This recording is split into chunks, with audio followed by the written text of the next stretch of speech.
Hey, it's Jeff Boucher. You're watching Hero Complex, the show.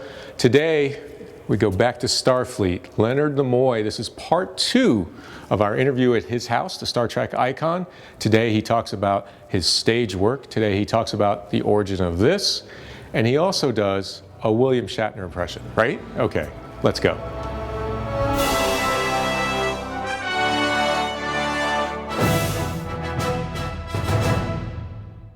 As far as, when you look back, feature films, television, and the stage as well, the stage, for instance, that's a very, very different exercise than working on a film set or a television set. What stage experience do you look back on now with great fondness? After I finished with the 3 seasons of Star Trek and 2 seasons of Mission Impossible, I began to explore the stage. I had started on stage when I was 8 years old, so I was really anxious to get back to it and find out where I was with that whole kind of work. And that was in Boston? Yeah, I started in Boston, yeah. And that's the point. I did a production of Fiddler on the Roof where I played Tevye, and we played Boston. And it was my first time back on stage in Boston since I had left in 1949. This was in 1971.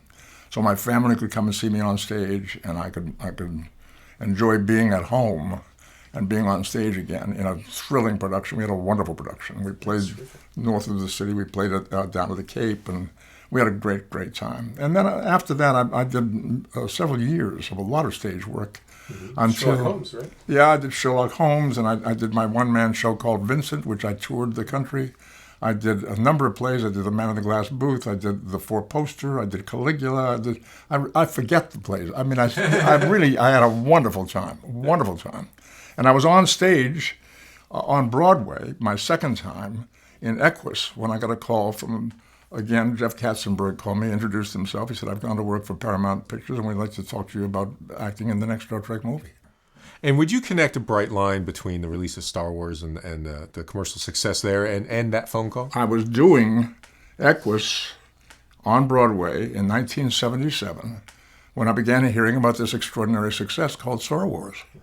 And on an afternoon off, when I was not working, I went down to Times Square and walked into a theater that was packed, cheering, screaming, people watching this science fiction movie. And I thought, I think I'm going to be getting a call from Paramount pretty soon. That's great. Sure enough, within a few days, they called and said, well, we'd like to talk about making a Star Trek movie. They saw the success of Star Wars and sort of thought, well, we have one of those, let's do it. Be it Sherlock Holmes or your role in Mission Impossible or certainly Spock, there's always been a cerebral aura about many of your signature characters and your signature performances. That's true. That's interesting. Is that something that you ever felt restless with? I mean, actors don't like to do particular types of things. I'll tell you, you're sort of touching on the issue of typecasting. and when I did Spock, people would say to me, are you concerned about what this character is going to do to your career? And my feeling about typecasting is that it's a double-edged thing. On the one hand, it can limit the roles that you're being offered. On the other hand, it helps producers and directors to understand how to use you. It gives them a sense of how you might be useful to them. And I have never needed work. I've never been out of work since Star Trek went on the air, so it's worked well for me. There's one major exception was a role that I was offered in a project called A Woman Called Golda. It was a TV movie about Golda Meir, and I was asked to play her husband, who was not a cerebral character at all. He was a very decent guy, but kind of a guy that made his way through life, and she was the aggressor, and she moved on in her career and literally left him behind. And I thought, this is not my, I don't know how to, this is outside my comfort zone, not in my comfort zone. And I kept rejecting it. The producer, Harv Bennett, to his credit, came after me time and time again. And I said, no, I don't get it. I don't know it. I don't know how to do that. And then he said, well, that's too bad because you'd be playing opposite Ingrid Bergman. I thought, oh, really? Okay. I might be able to figure this out. So I took the job. I had a wonderful time doing it. And she was brilliant. And Judy Davis, I played against Judy Davis and Ingrid Bergman. They were wonderful people. And I was nominated for an Emmy, which was very satisfying. I never expected that, and it happened. I was very satisfied. Yeah. That's great. And he was a key figure on Star Trek as well, Hart. Hart Bennett, definitely. Oh, yeah. Oh, boy. Oh, boy. He was a big help. Big help. After the first Star Trek movie, which was not terribly successful as a Star Trek film, it wasn't in the territory. He was the one who stepped in and took that beached whale and put it back in the water. He did a great job. And with that first film, I mean, Robert Wise, I mean, one of the great names in Hollywood history. But the film felt a little turgid, but maybe kind of slow. I think he and Gene Roddenberry were looking for a space odyssey kind of film. Yeah. Kind of thing that Kubrick had done. Sure. Kind of cold, cool, kind of we're out here in space and it's quiet and things move very slowly, you know. There was a lot of that and a lot of cerebral stuff. Yeah. There just wasn't enough drama. It wasn't a Star Trek movie, really. Yeah. It had the Star Trek people, but it didn't use us as Star Trek characters very well. Yeah, it could have been a whole different crew. Right, right. Yeah. It is interesting, you mentioned before about the episodes of the series that got into ethics or social issues or you know, the sort of the physics of humanity, the fractured physics of humanity. Often. Yeah. Was there ever one that you were uncomfortable with, or conversely, was there one that you were particularly proud of for those reasons? I don't remember any level of discomfort. There may have been there were some scripts I didn't think were very good. Yeah. But not because they were on the wrong side of some political issue or social issue or moral issue. The intentions were always good. Some just didn't work very well. Yeah. And there were some that worked brilliantly. And there's a show that a lot of people remember and remember well and remember fondly that had one particular moment in it that worked, and the rest of it really was kind of repetitive and not terribly well developed. It was the one where the two central characters were black and white, one with black on one side and one with white on that. Frank Gorshin. That's right. And I think it was Lou Antonio was the other actor. And they were opposite. So one was black on the right side, one was black on the left. And it was vivid, and people remember that. And they remember the antagonism between them. And there's one great moment where Kirk says, well, you people are exactly the same. Why are you at each other? And the guy says, are you crazy? Can't you see? I'm black on the right side, he's black on the left. Exactly. That's the moment in the show. That's it. The rest of it is just kind of, well, you know, we're fighting each other. Yeah. It was one of the great moments is what it was. It was a fantastic moment. And it's interesting to see the show and some of the things that happened. I mean, who would expect to fight alongside Abraham Lincoln? I mean, how you know, to find yourself on an adventure on another planet with Abraham Lincoln. Now he's fighting vampires. That didn't work very well, as I recall. It was an interesting attempt that did not really come to life like 77 years ago. You know? And you played this character in so many different media and different medium. I mean, you've feature film, television, animated, cartoon, video games. That's he's been with you quite a while. Yeah. A lot. How do you feel about where you left him with the J.J. film, which was great? I feel very, very good about it. Zachary Quinto is a very intelligent and very talented actor. He really is. He's really, really good. He knows what he's doing, and he knows how to do it, and he has the training to do what it is that he wants to do.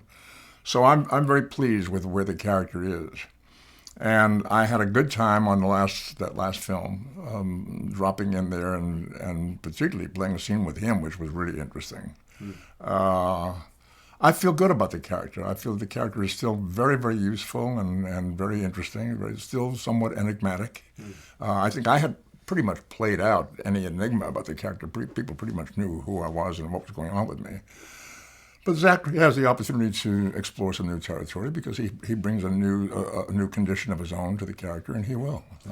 The familiarity that the audience has with the characters, and as you're saying, you know, as the mystique goes away, it's replaced by connection and familiarity. That's a difficult balance too, though, as you move forward, because at some point you want to do fresh and new things with the character. Yeah. but you also don't want to be contrived. Well, I had the opportunity to do that because the character went through some cycles, Yeah. The whole death thing. including death and resurrection. You know, that's a pretty good cycle right there. So I was given good writing. I was given good opportunity to explore the character. This has a long history. It traces back to your childhood in a very compelling moment. Do you mind telling me? We had a beautiful script written by Theodore Sturgeon, wonderful science fiction writer. The script was called Amok Time, A-M-O-K, Amok Time. And it was lovely. It was poetic. It was exciting. It was dramatic. And it was about Spock having to go home to his home planet of Vulcan to be married, to fulfill a marriage betrothal. And go home or die was the story. And Kirk had to get Spock to his home planet to save his life. So when we got there, we discovered that the wedding ceremony is to be performed by a character named T'Pau, played by Celia Lovsky, a wonderful Viennese actress. And she's the matriarch of the planet. She's a powerful figure on Vulcan.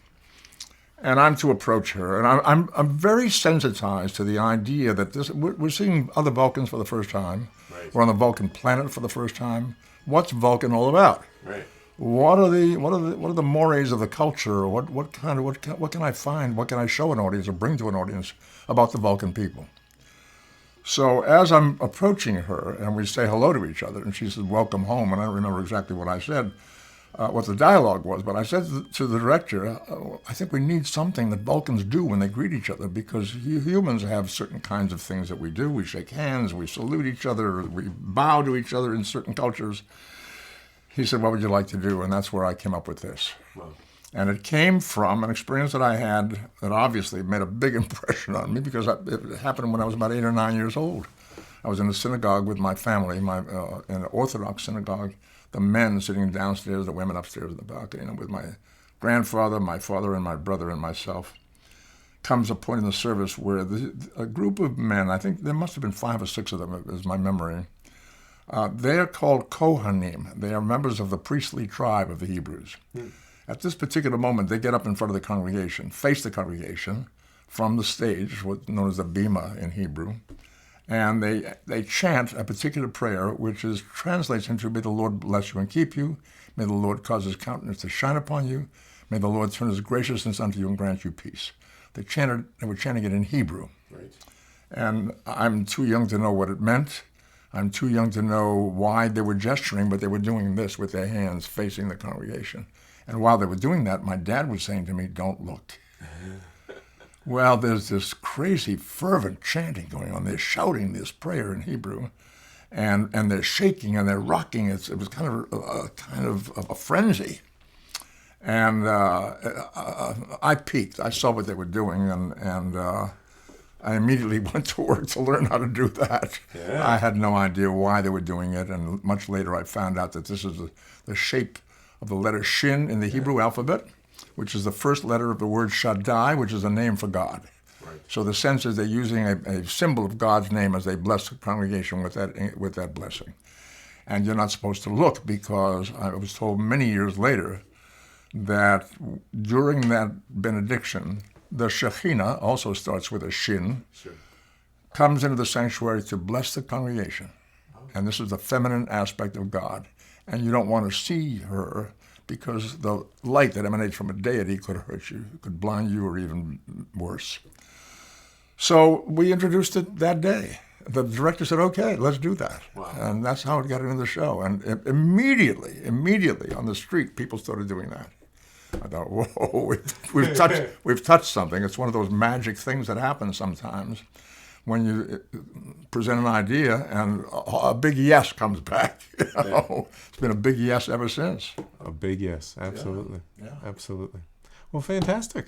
Well, what a treat. It's always nice to see you. Great to talk to you. Having us in your home. Let's do this once a day for, Done. Well, wait, I have one last question for you. When we had you at the film festival, you mentioned Shatner. You did Shatner doing the human line. Do you remember that? Oh, yeah. Yeah. Was steer clear of that? It was at the end of Star Trek II. Spock had died saving the ship and the crew. and Shatner doing the eulogy for Spock, and Spock's body is in a black tube that's going to be shot into space. And Shatner has this speech, and he said, of all the souls I've met in my travels, his was the most human. You were inside the giant Tic Tac, like, what the heck is going on out there? It was very touching, actually. Yeah, it was. It was. Well, thanks for all the space travels and years and years of insight. Live long and prosper. You too. Thank you.